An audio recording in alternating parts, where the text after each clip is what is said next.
Very good morning, good afternoon and good evening to all the participants and students and my good friends to this NPTEL course titled Application of Forecasting Regression and Time Series Model.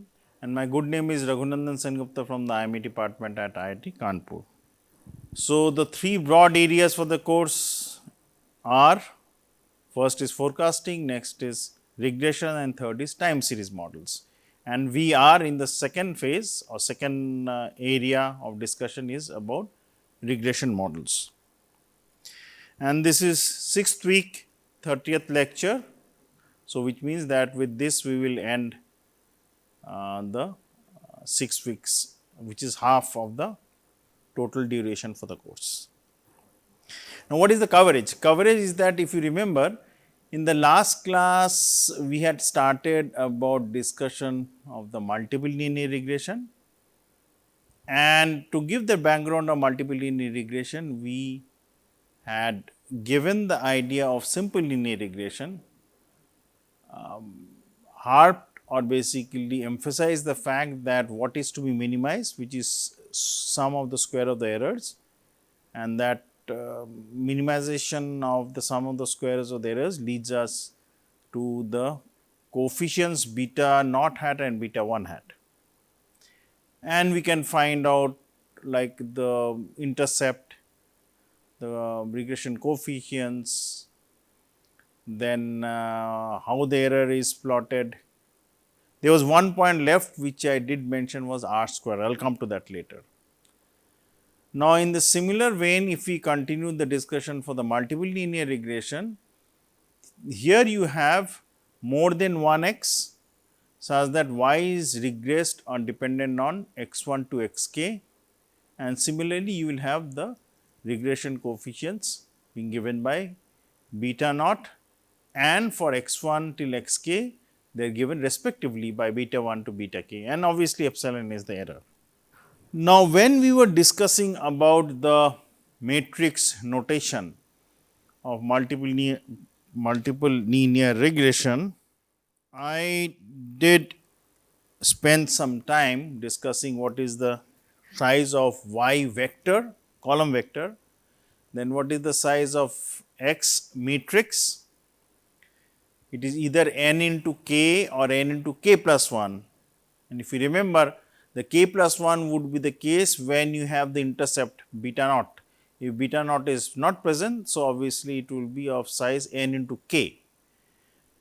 Then the corresponding size of beta, which is the regression coefficients, is 1 into k or 1 into k into 1, sorry, because you have to follow the nomenclature of matrix multiplication. It is k into 1 or k plus 1 into 1. So, again the same concept, the idea of k being because the intercept is not there and k plus 1 then intercept is there, and the last element on the right hand side was the column vector of epsilon, again size of n cross 1. We have done all these things in details in the last class, and there would be some assumptions. These assumptions what we are going to discuss theoretically would be practically applicable when we solve few problems.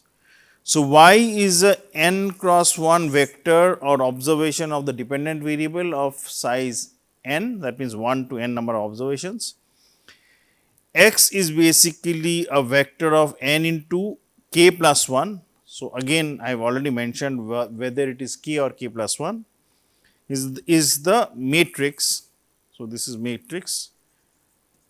So, is the matrix observation of independent variables, with the first column being 1 signifying the constant, which is the intercept which I have already highlighted. Beta is k plus 1 or k into 1 depending on whether the intercept is there or not there respectively, is the vector of observations of regression coefficients with beta naught signifying the constant intercept. Epsilon is of size n cross 1 vector of errors. Now, note here one important thing, for k is equal to k values. So, j is equal to 1 to k.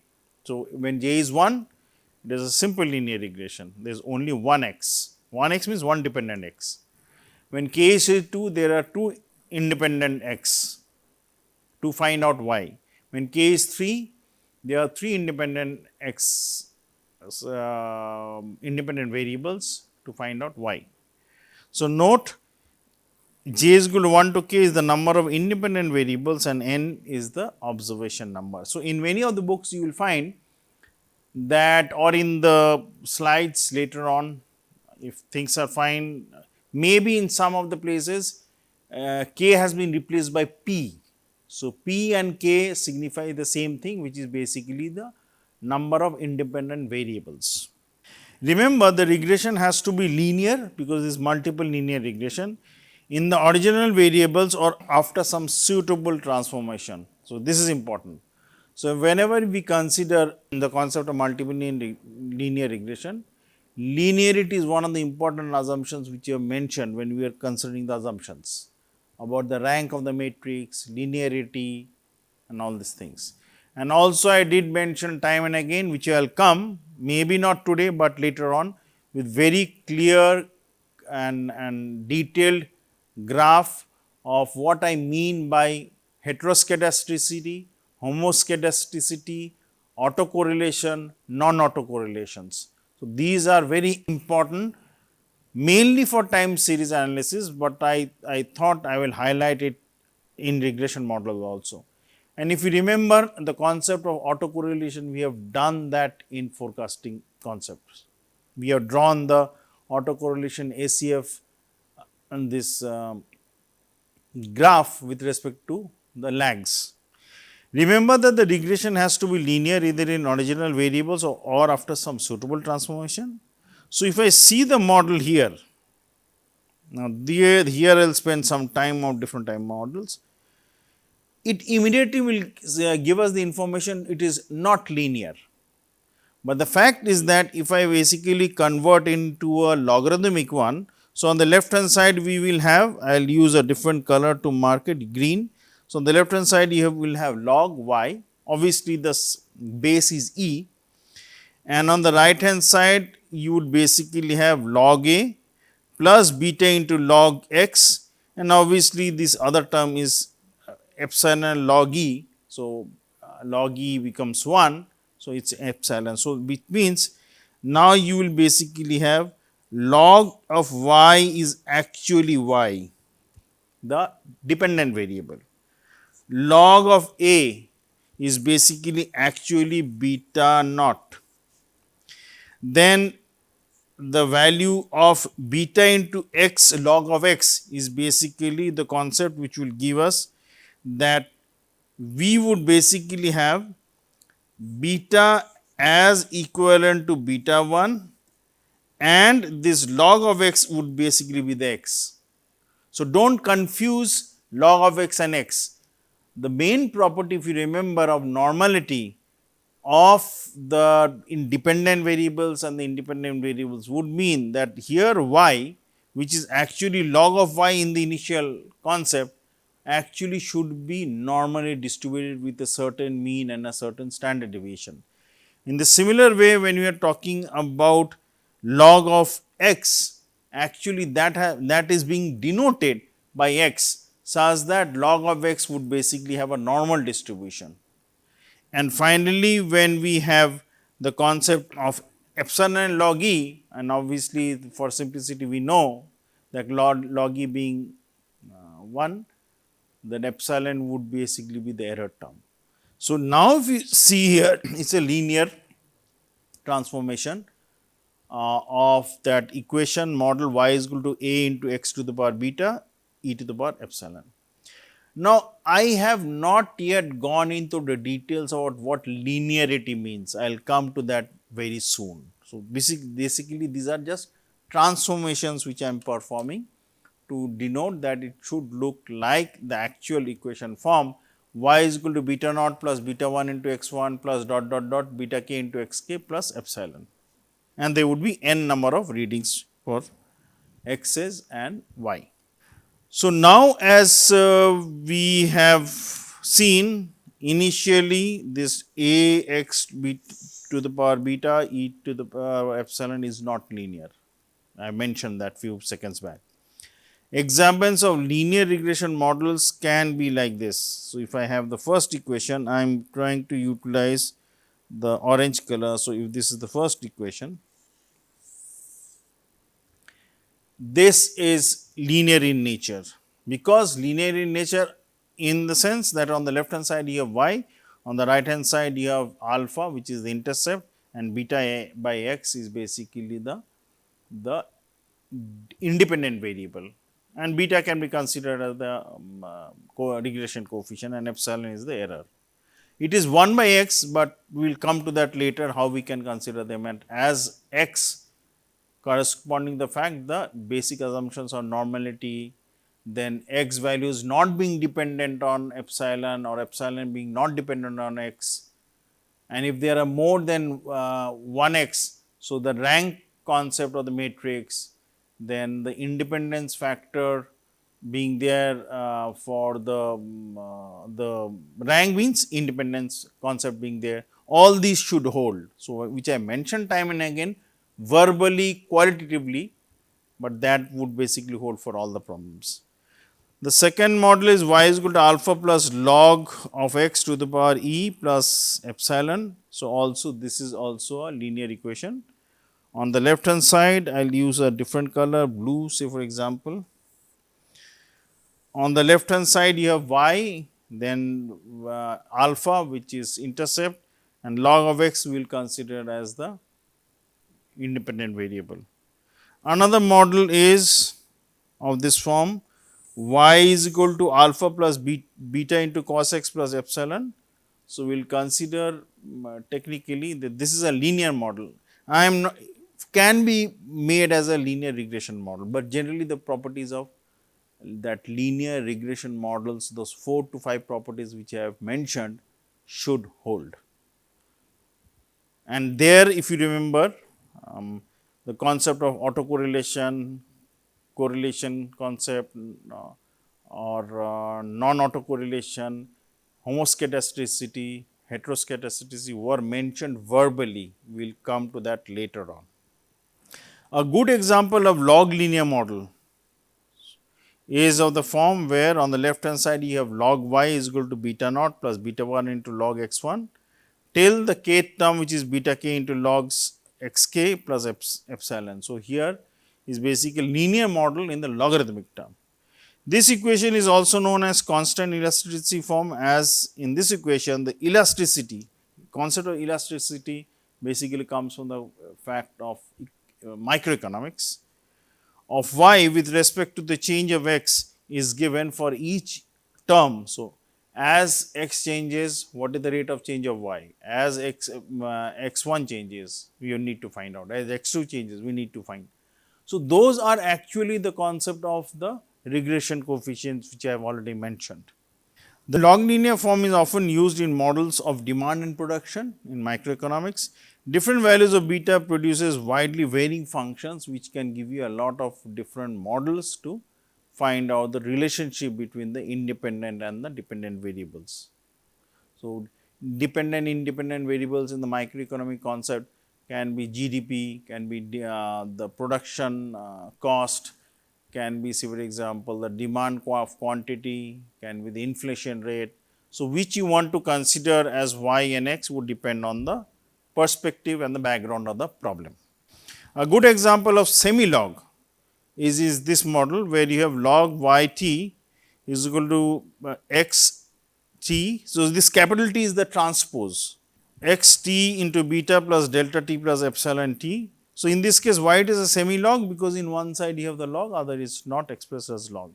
In this model, the autonomous, at least not explained by the model, proportional per period growth of y is basically given by delta. So, that will give you period wise, not dependent on the independent variable, because if you see this term on the right hand side, so there are two concepts. One is basically where I put one tick mark, it is basically x, which is the independent variable, and the second term on the right hand side is delta t. So, that is dependent on time. So, if I want to find out the rate of change of y, actually it will be dependent on both. So, if I am able to find out the partial derivative, the rate of change of with respect to time, that will be given by delta. Here I will mark delta in orange. and this is what is basically being given here. If I want to find out the rate of change of y, which is basically log of y with respect to x, which is the independent variable, I will find it out accordingly. And obviously, all at the end of the day it will mean the tangent. If you are able to visualize this in a 2-dimension one, in a 3-dimension one also I mentioned, it will be a plane, because this is a linear curve equation, it will be a plane, not a curve. And similarly, for higher dimension, I am not going to go to the higher dimension, but if you are able to understand for the 2-dimension and the 3-dimension, the concept of linear regression and multiple linear regression will become very clear. So, again coming back to the assumptions, modern studies of demand and production are usually done with a flexible functional form. So, which is used in econometrics because they allow analysts to model second order effects such as elasticities, which is basically the rate of change, how elastic, at what rate it changes, the price or the demand depending on the independent factors.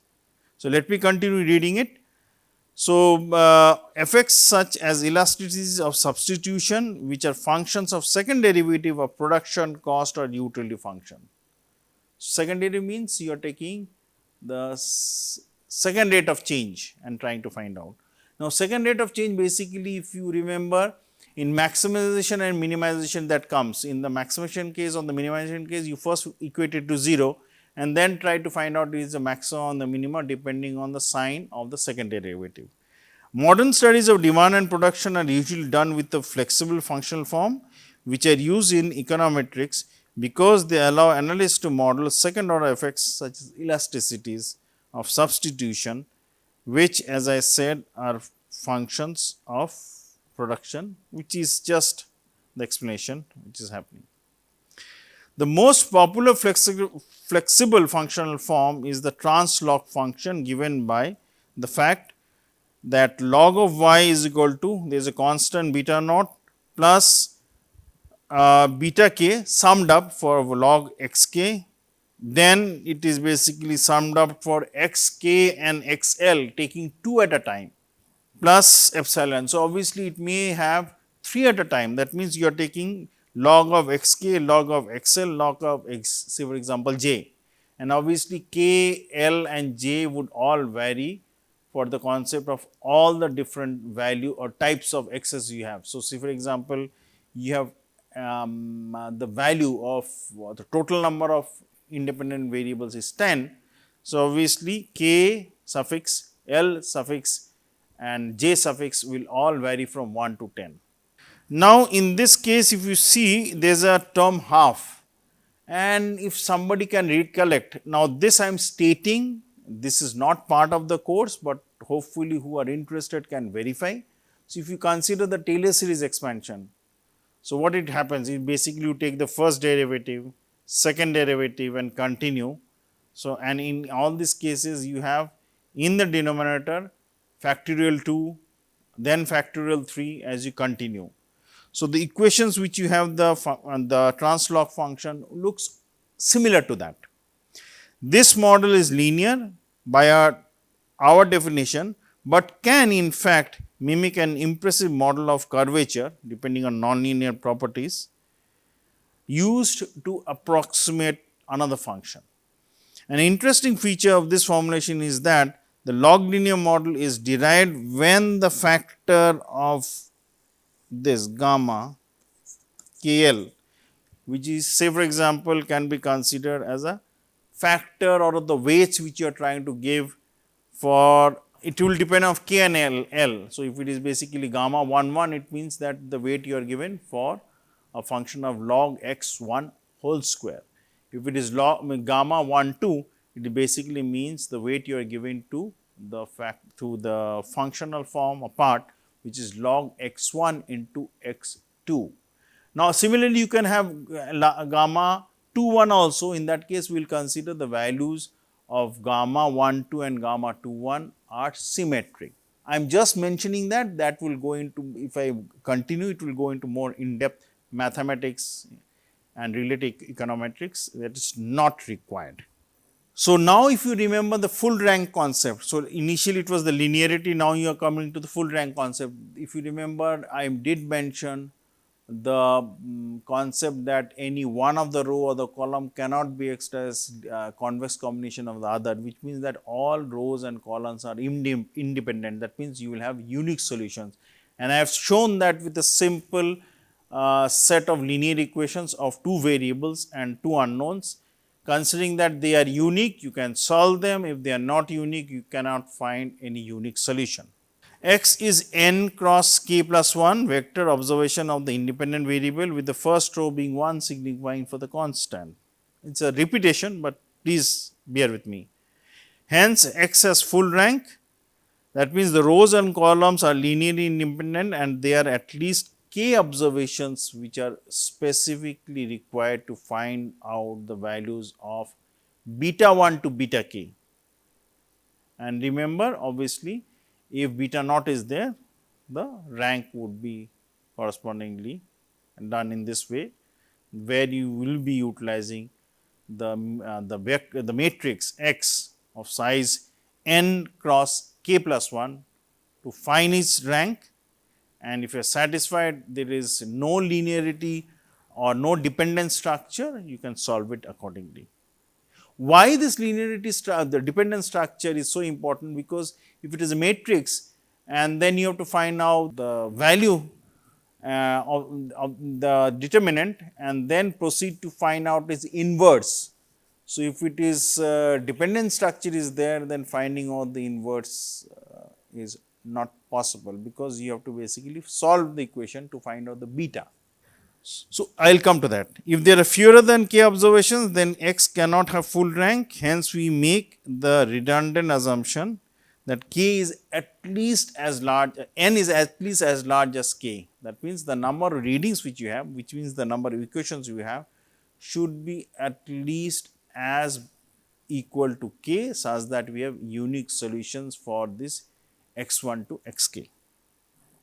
Now, the disturbances or the errors we have assumed already with normality, with 0 mean and variance as sigma square or variance as 1 for simplicity, the later part.